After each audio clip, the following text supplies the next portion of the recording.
السلام علیکم ورحمۃ اللہ وبرکاتہ۔ میوزک، موویز اور ڈراموں کے اس ماحول میں اسلامک اپڈیٹس حاصل کرنے کے لیے ہمارا چینل جا الحق کو ابھی سبسکرائب کر دیں اور ساتھ ہی گھنٹی کے نشان کو بھی دبا دیں تاکہ آنے والے ہر اپڈیٹس آپ تک آسانی سے پہنچ سکے۔ اعوذ باللہ من الشیطان الرجیم، بسم اللہ الرحمن الرحیم۔ ومن احسن قولا ممن دعا الى الله وعمل صالحا وقال انني من المسلمین، صدق اللہ العظیم۔ محترم بزرگوں، اللہ نے ہمیں ایمان کی دولت دی۔ یہ دولت اتنی بڑی ہے کہ اس دنیا میں جتنی بھی نعمتیں ہیں، ساری نعمتیں مل کر اس نعمت کا مقابلہ نہیں کر سکتی، اس لیے کہ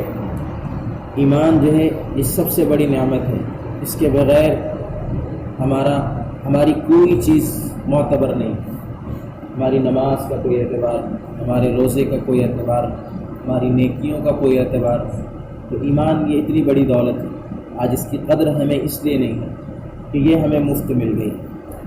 ماں باپ ہمارے مسلمان تھے اور ہم بھی مسلمان ہو گئے، اور کوئی محنت اور مشقت ہمیں نہیں کرنی پڑی، آسانی کے ساتھ ایمان کی دولت مل گئی، اس لیے اس کی قدر نہیں ہے۔ ورنہ واقعات میں آپ حضرات نے پڑھا ہوگا اور سنتے بھی ہوں گے، صحابہ کرام رضی اللہ عنہم نے اسی ایمان کی حفاظت کے لیے، ایمان کو بچانے کے لیے کیسی کیسی محنتیں کی۔ مکہ چھوڑنے کا مقصد ان کا کوئی مال حاصل کرنا نہیں تھا، کوئی عہدہ حاصل کرنا نہیں تھا، کوئی اور مقصد دنیا کا نہیں تھا، صرف یہ مقصد تھا کہ میرا ایمان کس طرح بچ جائے۔ وہ ایمان جو مکہ میں خطرے میں تھا، کہ طرح طرح کے ظلم سہنے پڑتے تھے اور طرح طرح کے طعنے سننے پڑتے تھے، اس سے بچنے کے لیے صحابہ کرام نے اپنا مال بھی چھوڑا، اپنی اولاد بھی چھوڑ دی، سب کچھ چھوڑ دیا، قربان کر دیا،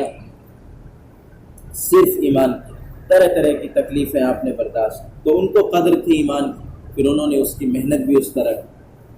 ایمان ایسی دولت ہے کہ اس کے لیے اللہ تبارک و تعالیٰ نے اپنی بات اللہ تعالیٰ نے پہنچانے کے لیے انبیاء کرام علیہم السلام کو بھیجا۔ آدم علیہ السلام سے لے کر حضور پاک صلی اللہ علیہ وسلم تک تقریباً 1,24,000 انبیاء کرام تشریف لائے۔ اللہ کی بات لوگوں تک انبیاء کرام علیہم السلام نے پہنچائی، اپنے فریضے کو ادا کیا۔ پھر اللہ کے نبی صلی اللہ علیہ وسلم پر یہ مہر لگ گئی کہ اب کوئی نبی نہیں آئے گا۔ صحابہ کرام رضی اللہ عنہم نے اس کام کو بخوبی انجام دیا، اور یہ ذمہ داری قرآن کریم میں بھی اللہ نے فرمایا اور نبی صلی اللہ علیہ وسلم نے بھی فرمایا احادیث میں کہ یہ ہر مسلمان کی ذمہ داری ہے کہ دین کی باتیں دوسروں تک پہنچائے۔ تو یہ ذمہ داری جو انبیاء کرام علیہم السلام کی تھی وہ ہم پر لاگو ہوئی۔ اب قیامت تک کوئی نبی نہیں آئے گا، اس لیے ہر مسلمان کو دین کی بات دوسروں تک پہنچانا، جو وہ جانتا ہو، شریعت کی روشنی میں آدمی جتنی باتیں جانتا ہو ان باتوں کو دین دوسروں تک پہنچانا یہ اس پر لازم اور ضروری ہے۔ دین کی بات دوسروں تک پہنچانے کے لیے چند ایسی باتیں ہیں کہ آدمی اگر اس پر عمل کرے تو انشاءاللہ جس سے کہے گا، جس کو دین کی بات پہنچائے گا، اس کو انشاءاللہ فائدہ ہوگا اور اپنی ذات کو بھی فائدہ ہوگا۔ سب سے پہلے یہ آیت جو میں نے پڑھی، اس آیت کے اندر اللہ تبارک و تعالیٰ نے پوری دعوت کو سمیٹ دیا ہے۔ وَمَنْ أَحْسَنُ قَوْلًا مِّمَّنْ دَعَا إِلَى اللَّهِ وَعَمِلَ صَالِحًا، کہ اس شخص سے اچھی بات کس کی ہو سکتی ہے جو لوگوں کو اللہ کی طرف بلائے، نیک عمل کرے اور کہے کہ میں مسلمانوں میں سے۔ یعنی اللہ نے داعی کی صفات اس آیت کے اندر بیان کی ہیں کہ مسلمان ہو کر تبلیغ کرنا یہ صرف ایسا نہ ہو، بلکہ آدمی نیک عمل بھی کرے، اس کے بعد دعوت دے، دوسرے کو تبلیغ کرے، تو اس کا فائدہ یہ ہوگا کہ اس کے دل پر وہ بات فوراً اثر کرے گی۔ قرآن کریم میں اللہ نے اسی لیے فرمایا کہ تم وہ بات کیوں کہتے ہو جو تم کرتے نہیں۔ اس کا اشارہ اس بات کی طرف ہے کہ پہلے عمل کرو پھر دوسروں کو کہو۔ اس کا یہ مطلب ہرگز نہیں ہے کہ اگر کوئی کسی بات پر ہمارا عمل نہ ہو تو ہم وہ بات دوسروں سے نہ کہیں۔ اللہ کے نبی نے ایک حدیث میں فرمایا کہ اگر آدمی کے کسی بات پر عمل نہ ہو تو بھی دوسروں کو کہے، ہو سکتا ہے کہ اس کی وجہ سے آدمی کو توفیق مل جائے کہ وہ اس پر عمل کرنے لگے، لیکن اصول یہ ہے اور بہتر یہ ہے کہ آدمی جو ہے اپنے آپ کو اعمال پر کھڑا کرے، اپنی اصلاح کرے، اس کے بعد جب آدمی کوئی بات کہے گا تو دوسروں پر وہ اثر انداز ہو، دوسروں پر وہ بات اثر کرے۔ اللہ تعالیٰ نے اسی لیے ایمان کے ساتھ عمل صالح کو بار بار بیان کیا کہ ایمان کے بعد سب سے ضروری چیز ہے عمل صالح، یعنی نیک عمل، نمازوں کی پابندی، اسی طرح دین اسلام کے جتنے شعائر ہیں ان کی پابندی، جتنی اسلام کی جتنے شعبے ہیں ان کی پابندی، ہمارے معاملات بھی اچھے ہوں، ہمارے اخلاق بھی درست ہوں، ہماری عبادت بھی اچھی ہو۔ سارے شعبوں کے اندر مسلمان جب نیک اعمال کرے گا تو اس کے بعد جب وہ بات کسی سے کہے گا تو انشاءاللہ اثر انداز ہو۔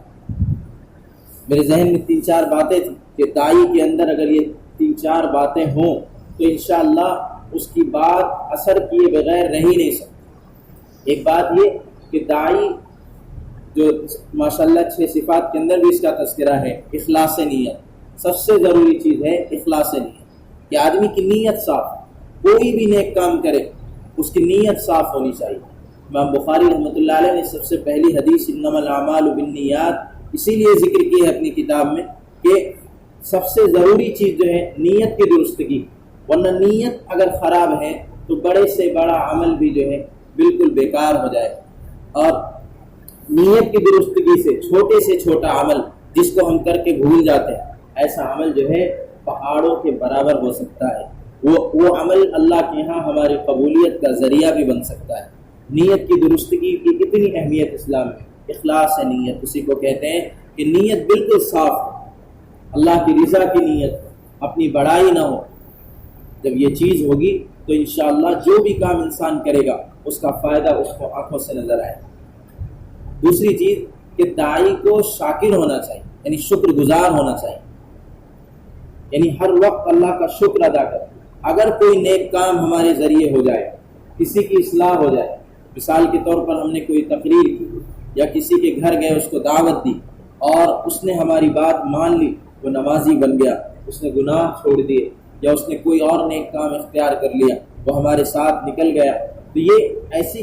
چیزیں ہیں کہ اس کے ذریعے انسان کے دل کے اندر پھر بات آتی ہے کہ ارے میں تو بہت بڑا انسان، بہت بڑا داعی بن گیا، وہ تو بہت بڑا مبلغ بن گیا، میری بات اس پر اثر کر گئی۔ یہ شیطان کا حملہ ہوتا ہے۔ اس لیے آدمی کو، داعی کو شکر گزار ہونا چاہیے کہ اللہ کا شکر کرے، فوراً الحمدللہ کرے۔ جب دیکھے کہ میری دعوت پر کوئی نماز پڑھنے آیا، میری دعوت پر کوئی میرے ساتھ نکلنے کو تیار ہے، تو اس وقت فوراً الحمدللہ کرے، اپنے دل کو سمجھائے کہ اللہ کا شکر ہے کہ میری بات اس کے دل پر اثر کر گئی، اور یہ اللہ تبارک و تعالیٰ کی توفیق سے ہوا کہ اللہ نے میری زبان سے وہ بات نکالی جو اس کے دل پر اثر کر گئی، اس میں میری کوئی بڑائی نہیں، کرنے والی ذات اللہ کی۔ تو یہ شکر کا مادہ ہونا چاہیے، ہر وقت شکر ادا کرنا چاہیے، کوئی نیک عمل کی توفیق ملے اس پر شکر کرے، ورنہ شیطان کا حملہ ہوتا ہے کہ جب آدمی نیکی کرتا ہے تو شیطان اس کے دل میں وسوسہ ڈالتا ہے کہ ارے تو بڑا نیک آدمی ہے، پورا محلہ سو رہا ہے، تو اشراق پڑھ رہا ہے، پورا محلہ سو رہا ہے تو تہجد پڑھ رہا ہے، پورے محلے میں کوئی نہیں گیا تو 3 دن کے لیے نکل گیا، تو چلے کے لیے نکل گیا، یہ نیک عمل تو نے کیا تو کتنا بڑا آدمی ہے۔ تو اس کے ذریعے شیطان حملہ کرتا ہے، تو آدمی کو اس سے بچنا چاہیے، اور اس کا آسان راستہ یہ ہے کہ آدمی شکر کرے، الحمدللہ کا جملہ ہمیشہ زبان پر ہونا چاہیے۔ تیسری چیز کہ داعی کو صابر ہونا چاہیے، یعنی صبر کرنے کا مادہ ہو، اور اس کی ضرورت تو ہر قدم پر پڑے گی۔ تجربہ ہوگا، سب کو تجربہ ہوگا، جنہوں نے اللہ کے راستے میں وقت لگایا ہوگا ان کو تجربہ ہوگا کہ کبھی دروازے منہ پر مار دیے جاتے ہیں، کبھی گالیاں دی جاتی ہیں، کبھی کچھ بھی کیا جاتا ہے، ستایا جاتا ہے۔ یہ ساری تکلیفیں جھیلنا ہے، اس لیے کہ یہ راستہ ہی ایسا ہے کہ اس میں تکلیفیں برداشت کے بغیر یہ کام جو ہے ہوتا ہی نہیں۔ انبیاء کرام علیہم الصلاۃ کی مثال آپ دیکھیں، صحابہ کرام کی مثال دیکھیں کہ کیسی کیسی تکلیفیں صرف اسی دین کی تبلیغ کے لیے صحابہ کو، اللہ کے نبی کو اور دیگر انبیاء کو پہنچائی گئی۔ تو صبر کرنے کا مادہ ہو کہ آدمی صبر کرے، تکلیف نہ ہو اس پر کہ ارے اس نے تو ایسا کیا، یہ سوچے کہ میں اپنی ذات کے لیے نہیں آیا، میں تو اللہ کے رسول صلی اللہ علیہ وسلم اور اللہ کی ذات کے لیے آیا ہوں، میں دین کی تبلیغ کے لیے آیا ہوں، میں اللہ کے لیے آیا ہوں۔ یہ بات دل کے اندر ہونی چاہیے۔ تو ہر وقت صبر کرنے کا مادہ ہو، صبر آدمی کرے اور اس کی وجہ سے کبھی جھنجھلاہٹ نہیں آنی چاہیے۔ اور چوتھی چیز کہ آدمی کبھی بھی احساس کمتری کا شکار نہ ہو، یعنی آدمی کبھی بھی مایوس نہ ہو، یہ بہت ضروری چیز ہے۔ آج ہر چیز ہے لیکن آدمی آخر کار جا کر مایوس ہو جاتا ہے۔ مایوسی یہ اسلام کے اندر بالکل ناجائز ہے۔ انبیاء کرام علیہ السلام کو اللہ نے قرآن کریم میں ترغیب دی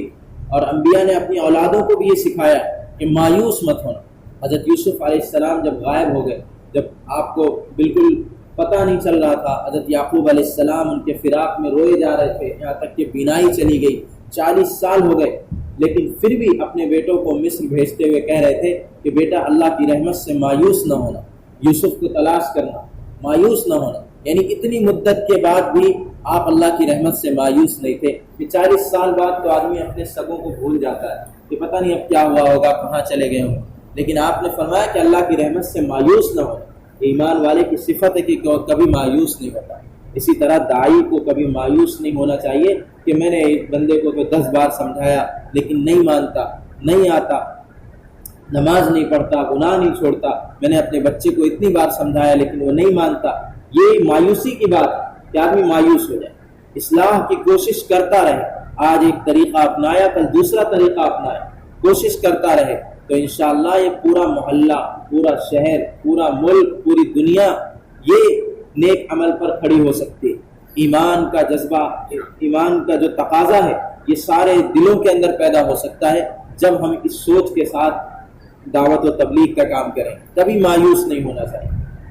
اللہ کے نبی صلی اللہ علیہ وسلم مکہ والوں کی ہدایت سے مایوس نہیں ہوئے، طائف والوں کی ہدایت سے مایوس نہیں ہوئے۔ اگر مایوس ہوتے تو آپ ان کے لیے جو عذاب آیا تھا آپ اس پر ہاں کہہ دیتے کہ فرشتے ان کو پیس دیتے، لیکن آپ مایوس نہیں ہوئے۔ آپ نے جملہ بھی فرمایا کہ ان کی نسلوں سے مجھے امید ہے کہ یہ ایمان لائیں، اور ہوا بھی ایسا کہ بعد میں وہ ایمان لائے۔ تو انبیاء کرام علیہم السلام کا یہ کام ہے، اور ان کی صفات کو جب ہم اختیار کریں گے تو انشاءاللہ اس کام کے اندر خیر و برکت ہوگی اور اس کام کے اندر جان پیدا ہوگی۔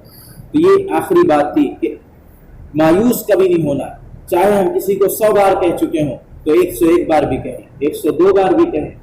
نیک باتوں کی تلقین کریں۔ اور اللہ ابھی آیت آئی تھی کہ اللہ کے نبی صلی اللہ علیہ وسلم کو جو سب سے پہلے ہدایت دی گئی کہ اپنے گھر والوں کی اصلاح کریں، وَأَنذِرْ عَشِيرَتَكَ الْأَقْرَبِينَ، کہ اپنے گھر والوں کو دین کی طرف بلائیں۔ آج اگر، اور بلکہ یہ تو فرض عین ہے آدمی کے اوپر، عام یہ جو اجتماعی دعوت و تبلیغ ہے فرض کفایہ ہے کہ لوگ چل پھر کر دوسروں کو مجمع کے اندر تقریر کرنا، یہ سب فرض کفایہ ہے، لیکن یہ جو انفرادی دعوت ہے یہ فرض عین ہے کہ آدمی ایک ایک شخص کے پاس جائے، اس سے کہے، اپنے گھر والوں سے کہے، یہ فرض عین ہے اس کے اوپر کہ اس کا بیٹا نماز پڑھے۔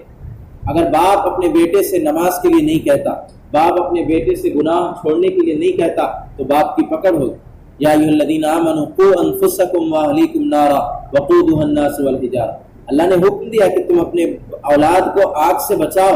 یعنی جہنم سے اپنے اولاد کو بچاؤ۔ اور بچانا کیسے ہوگا؟ ایک بار کہہ دے ارے بیٹا نماز پڑھ، ارے بیٹا یہ نیک کام کر، گناہ چھوڑ دے بیٹا، اتنا کہنے سے کام نہیں چلے گا۔ اسی لیے اللہ نے مثال بھی ایسی دی ہے کہ جیسے تم آگ سے اپنے بچوں کو بچاتے ہو، کہ اگر بچہ آگ کی طرف بڑھ رہا ہو، چھوٹا معصوم بچہ، تو تم یہ نہیں کرو کہ بیٹا بیٹا مت جا، کہنے سے صرف کہنے پر اکتفا نہیں کرو گے، بلکہ دوڑو گے، اس کو اپنی گود میں اٹھا لو گے، اس کو چومو گے کہ بیٹا تم کیا کرنے جا رہے تھے۔ اس طرح جب اپنے خاندان والوں کو، اپنے گھر والوں کو، اپنے رشتہ داروں کو آدمی گناہ میں ملوث دیکھے،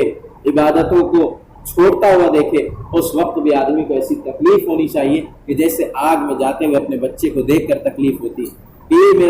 میرا بھائی، یہ میرا بیٹا، یہ میری بہنیں، یہ میری مائیں، یہ میرے رشتہ دار اس گناہ کے اندر ملوث، یہ کیسے اس گناہ سے نکل جائے۔ اور کبھی بھی ان کی حقارت دل میں نہیں آنی چاہیے، یہ بہت اہم چیز ہے کہ کبھی بھی گناہ کرنے والے کی حقارت دل میں نہ آئے، اس سے الٹا اثر ہو جاتا ہے، آدمی جو سوچتا ہے اس کا الٹا اثر پڑتا ہے کہ آدمی کو خود بھی نقصان ہوتا ہے اور آدمی سامنے والے کو بھی نقصان پہنچا دیتا ہے۔ اسی لیے حضرت علی رضی اللہ عنہ نے ایک بڑا بہترین جملہ فرمایا کہ تم جب دین کی بات کسی سے کہو تو دین کی بات ایسے نہ کہو کہ تم اس کے اوپر دین کی بات اٹھا کر مار دو، بلکہ اس طرح کہو۔ آگے حضرت علی نے فرمایا کہ کیا تم چاہتے ہو کہ اللہ کے رسول اور اللہ کی تکذیب کی جائے؟ آپ نے یہ جملہ فرمایا، یعنی دین کی بات کس موقع اور کس محل پر کہنی ہے، کس انداز میں کہنی ہے، یہ بھی ہمیں معلوم ہونا چاہیے۔ ایک ہنر ہے، دعوت و تبلیغ ہو یا اور کوئی، یہ سارے فن ہیں، جیسے عالم بننا، حافظ بننا، اور اسی طرح ڈاکٹر بننا، انجینئر بننا، یہ سارے فن ہیں۔ عالم بننا بھی ایک فن ہے، یہ دین کا فن ہے، لیکن ایک فن ہے۔ اسی طرح دعوت و تبلیغ بھی دین کا ایک فن ہے، اس کو سیکھنا چاہیے، اور سیکھیں گے کس سے؟ اپنے علماء سے، اپنے بڑوں سے سیکھیں کہ کس موقع پر کون سی بات کہنی ہے۔ حضرت مولانا الیاس صاحب رحمۃ اللہ علیہ کا واقعہ مشہور ہے، آپ حضرات نے سنا بھی ہوگا کہ ایک صاحب آپ کی خدمت میں آیا کرتے تھے، بہت دنوں تک آئے، تو آپ نے ان سے بہت دن جب گزر گئے تو آپ کو لگا کہ اب اس کو کوئی بات کہنی چاہیے، تو آپ نے ان سے کہا کہ ماشاءاللہ آپ تو ہمارے ہاں آتے ہیں، اور اب آپ جو ہے اپنے چہرے کو سنت سے سجا لیں تو انشاءاللہ بہت بہتر ہوگا۔ تو یہ بات سننی تھی، ان کو ناگوار لگی، اور پھر انہوں نے آنا چھوڑ دیا۔ حضرت نے بہت دنوں کے بعد ساتھیوں سے پوچھا کہ وہ صاحب جو آتے تھے وہ کیوں نہیں آتے اب؟ تو ساتھیوں نے بتایا کہ انہوں نے آنا چھوڑ دیا۔ تو حضرت کو بہت افسوس ہوا۔ حضرت کہنے لگے کہ میں نے توا گرم نہیں ہوا تھا اس سے پہلے ہی روٹی ڈال دی، یعنی ابھی ماحول ان کے دل کا ماحول نہیں بنا تھا، ابھی ان کی عادت نہیں بنی تھی، ابھی تھوڑی اور